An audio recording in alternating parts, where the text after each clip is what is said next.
Should we start now, or should we? Some seats are vacant. Should we wait for people to come, or should we start? We can start. We can start. Okay. Okay. We'll punish the latecomers. We'll start. Okay.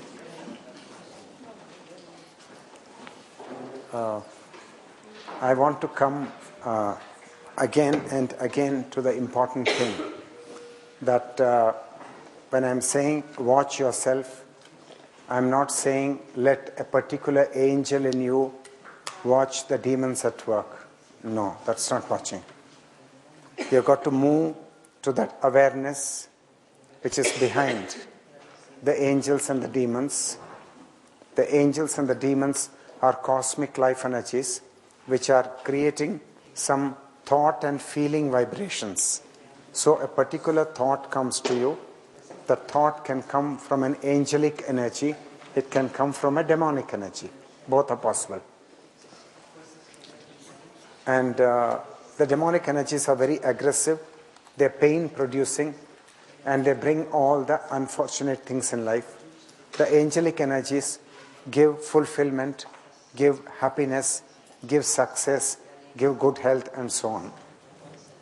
And if an angel is going to watch a demonic energy at work, then obviously the angel is going to control that demonic energy, thinking that the demonic energy is a disgrace and not allowed into the mainstream of life. Now this is therefore not the watching I'm talking about. I'm talking about a very impartial and detached observation as Shiva, where both the angels and demons are seen as they are at work and at play. Am I making sense? Yes. So the angels and demons, they are at work and they are at play. It's a cosmic drama, like a Shakespearean tragedy and a comedy which is happening in the theater of this body and in the theater of our consciousness. And you just got to watch it like you're a spectator sitting in front of a show. You're sitting in front of a show and the show is going on. You just have to watch with deep interest without any desire to correct anything. And you can do this on and off all day long. When you are by yourself, even when you are in a party, you can watch. First, you've got to become more sensitive to outer things. You've got to look at people, you've got to look at their postures, you've got to look at what they're eating and how they're eating and whether there is gossip. You've got to be sensitive to the whole movement of life. And you can be sensitive and have the vyavasayatmika buddhihi, that is the intelligence which is very sharp and which is very focused and which does not suffer any distraction. So it's completely devoted only to that watching, because it's not getting a call, a sensory call from some other direction. It's not getting it. So it's wholly able to pay attention and keep watching the outer things.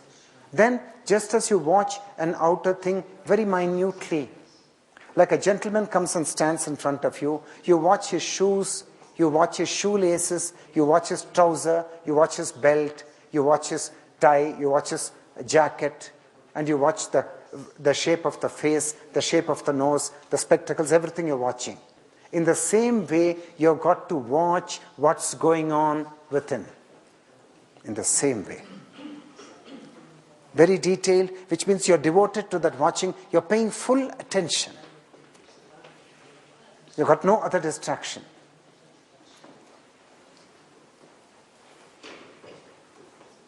So I know that some of you have watched like this in outer life. For example, if you have the moon in the nakshatra Swati, or you have many planets in airy nakshatras, like in the sign Gemini or in the sign Libra, then your senses will be super fast and super sensitive, recording everything. So the senses are not equally quick and fast in every human being. They are working at different speeds in different people. So in some people, the senses are lethargic. They are very slow to observe, slow to record, slow to notice. Some people, they're very quick. Because everything depends on the cosmic life energies as they are operating inside you. So has anybody watched the outer movement of life with great detachment and with interest and very keenly with undistracted thought? Have you done this? Good. Only 2 people are saying, 3 people are saying sometime. 4, 5, 6, 7, 8, 9, 10. Thank you. That's enough for me. Thank you. Thank you. That's enough for me. Thank you.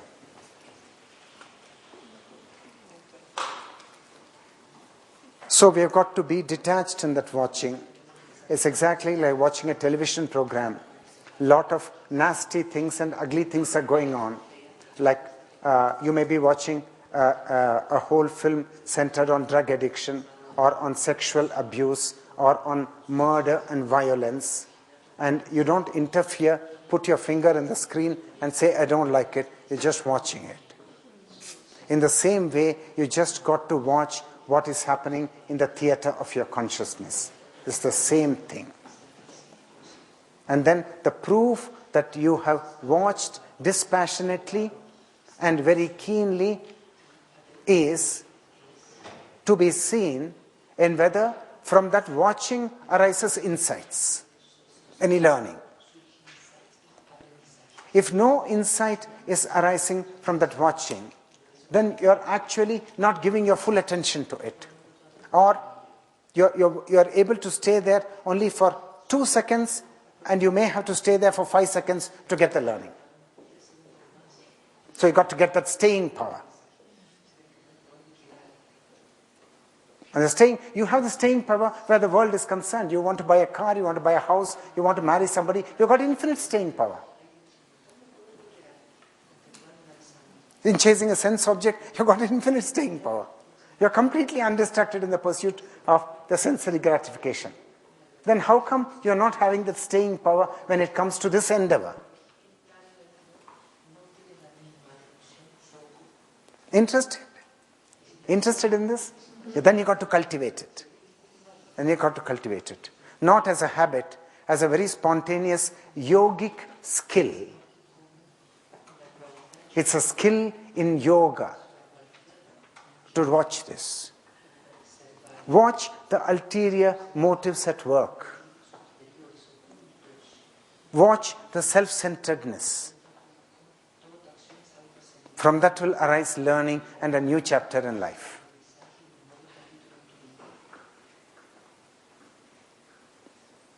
And then another thing, when it comes to the Almighty or God, if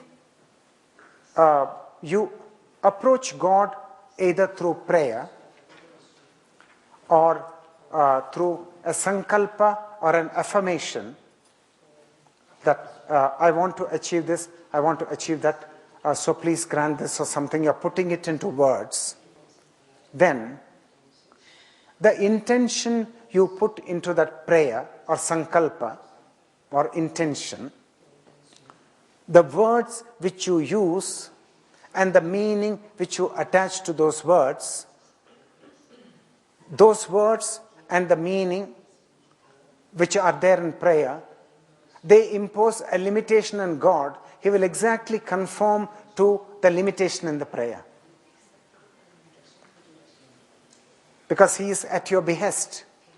And he is yatoktakari, one who will do as bidden, but we don't know this fact. But the ancient Hindus, they know this. So they're given a special name for God, yatoktakari, meaning one who will do as bidden. And there are many times in life when you wanted something and you're so badly cornered and trapped in life that thought has become silent. Because it's a crisis point. And then you have just a single wish flowering in your heart. And lo and behold, that wish comes to pass. Now, how did this happen?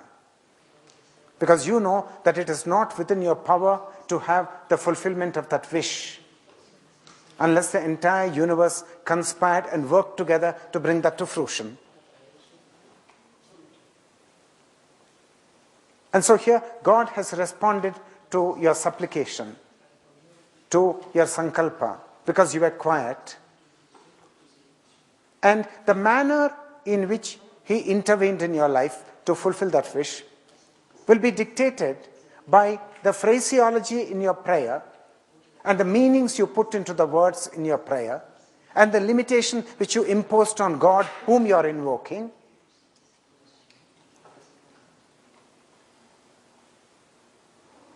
Anybody can testify to this?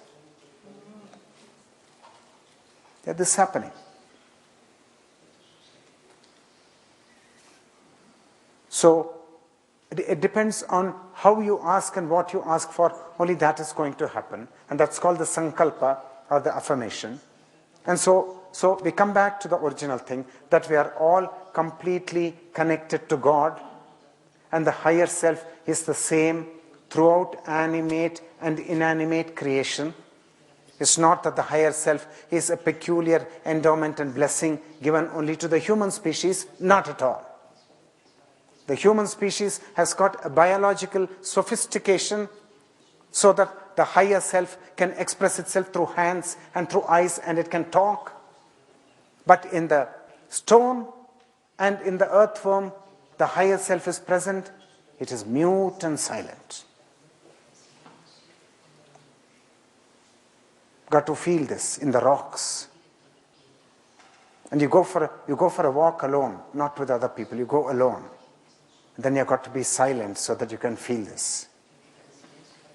And everything you've got to do by yourself. Nobody is going to work this out for you. And so we go to the next sutra. More light on who the Almighty is, and whether you are different from the Almighty, whether you are proximate to the Almighty and you are different, and whether you're so proximate to the Almighty, sometimes you can just slip into His shoes and you can temporarily be in that condition. Or you are a lowly creature and the Almighty is all high and mighty in heaven. What is the truth?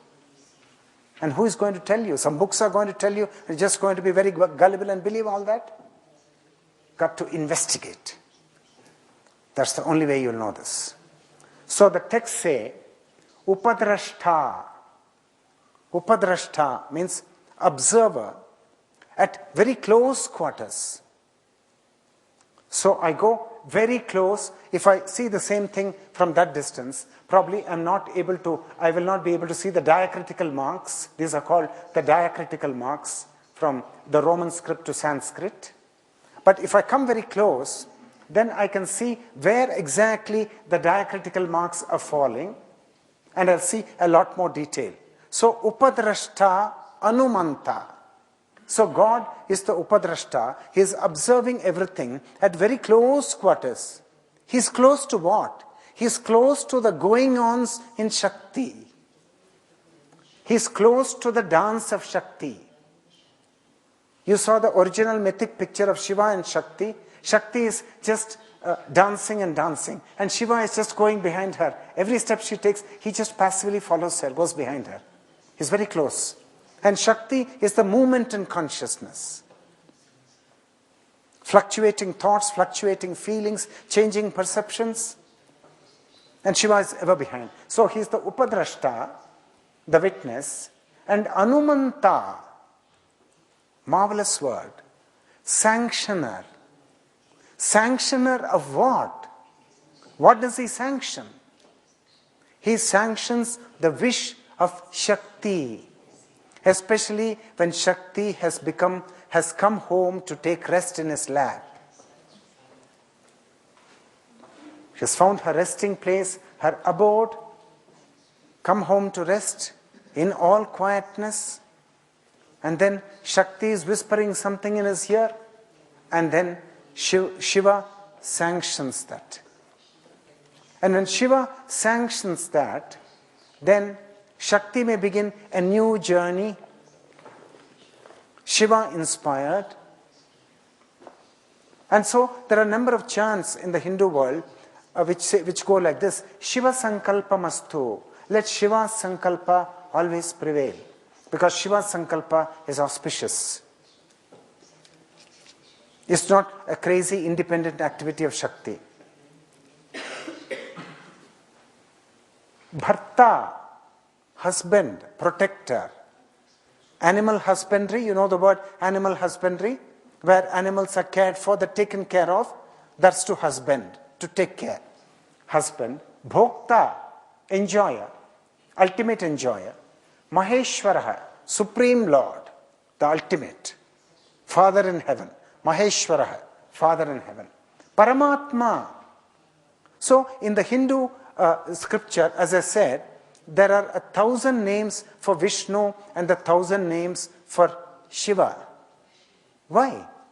Because every time a devotee is calling that God, Shiva, or the Paramatma, he calls with a certain limitation, depending on the temperament of the devotee. And the God who responds to the supplication, he responds exactly befitting the limitation imposed on him by the devotee. And therefore, in that manifestation of the divine in your life, the divine has got certain properties. He manifests in a particular style, in a particular rhythm. Therefore, that's a new name for the divine. So the divine can manifest in 1,000,000 ways. And if you're a scientist or a researcher of the divine, and you're observing the divine in human life, like you've got a big religious institution and hundreds and thousands of devotees, they're speaking to you, they're telling their life stories, they're telling you how the divine is actually coming into their life. And in every time the divine comes, it's a new coming. It's not coming like how it came for somebody else. So there is a name for that aspect of the divine. The way the divine is coming. It's coming newly. It's coming to fit your needs. And when it comes to fit your needs, it's going to have a different name because that's a different manifestation. So 1,000 names. So, and this divine Maheshwara is the Supreme Lord. And Paramatma is the name of the Lord who is the thread passing through all the souls. The thread. As the thread, as the Supreme Soul passing through the whole of creation. Paramatmeti chapyukto dehesmin purushah parha. So where is this Maheshwara? Where is this Upadrashta? Where is this Anumanta? Where is this Paramatma? So many names are given him. We called him Upadrashta, the close witness. We called him Anumanta, the sanctioner. We called him Bharta, the husband. We called him Bhokta, the ultimate enjoyer. We called him Maheshwaraha. And then we called him Paramatma. Where is he? So now the class is saying, he is immediately behind the individual consciousness. Immediately behind. But because he's behind, the individual consciousness can't see him. Dehesmin. Accessible in the body. Dehe is body. Purushaha paraha. Purusha is the individual consciousness, just beyond. Paraha. Beyond that, supreme. So he's there. And we've got to test it, whether we will agree with this sutra of the Bhagavad Gita, whether it is true for us in our life, or whether we can concur with it only 60%. We've got to make notes. Whether we can concur with it 60%, we can concur with it 70%, or we can concur with it 20%, or not at all. This is the work you've got to do.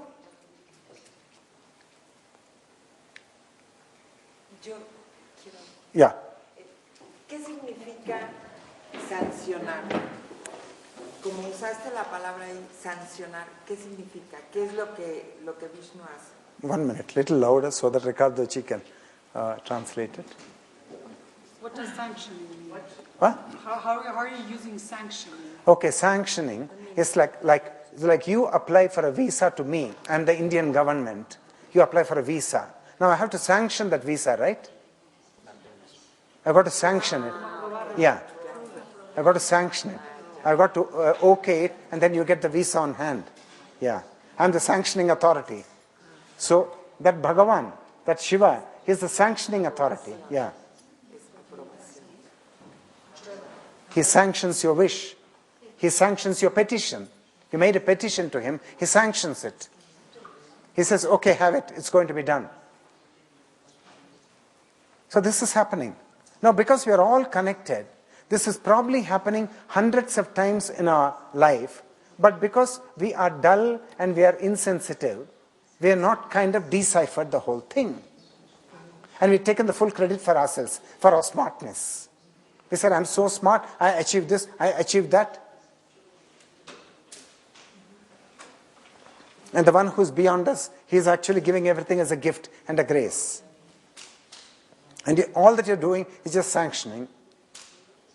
And if you're of a very activist temperament, then you've got a very frenetic pace in life. You're running and running and running.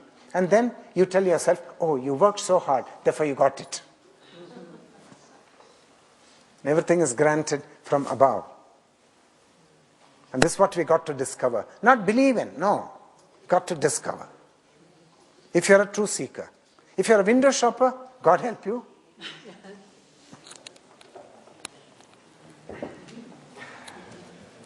Okay. So, go over it one by one. Now, will you agree with the appellation given to God that He is the close witness when you are witnessing every thought and feeling? Are you witnessing it very closely? Is it very proximate to you? Will you agree with that? Yeah. Then sanctioner. You've sanctioned, you've made a petition in your prayer. Then supporter. He supports everything. He husbands you. He supports you. He takes care of you. He nourishes you. And He is the ultimate enjoyer. Ultimate enjoyer. Then sovereign Lord. There is no power beyond Him. He does not have an overlord above Him. He is the ultimate. And He is there as the witness. But you're not going to know Him as an object.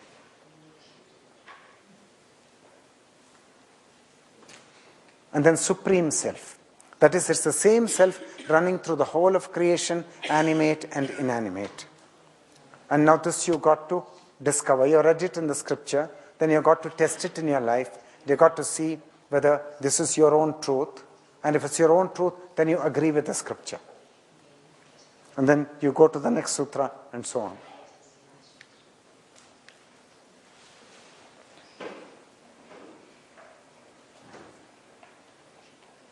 Okay. Now I said in reply to a question on meditation, what kind of meditation do we do? And one great master from India who never left the shores of India, who was very poor but gave the greatest teaching on self-realization in the last 100 years, the greatest teaching, is Nisargadatta Maharaj. And that Maharaj said that within your consciousness, there is always a thought which involves I as something. I as the father, I as the woman, I as the man, I as the breadwinner, I as the person working in the office, I as a human being, everything. But we are not talking about that I. We are talking about the core of that I, which is the naked I. The naked feeling of I amness. Some people are photographing sense objects. The naked feeling of that I amness. And one form of meditation is just keep on sitting in the chair of that I amness. Don't go with Shakti. Don't be Shakti and be wandering. Just abide in the seat of that I amness, which means what? You must actually become a little dysfunctional in life. So that's why they said after 60. Because if you seriously do this before 60, you're going to get into trouble. If you're ready for the trouble, it's fine. Like one devotee was talking to me, and she said that little non-functional, yeah, it's expected. It's good for you and good for the whole of humanity. But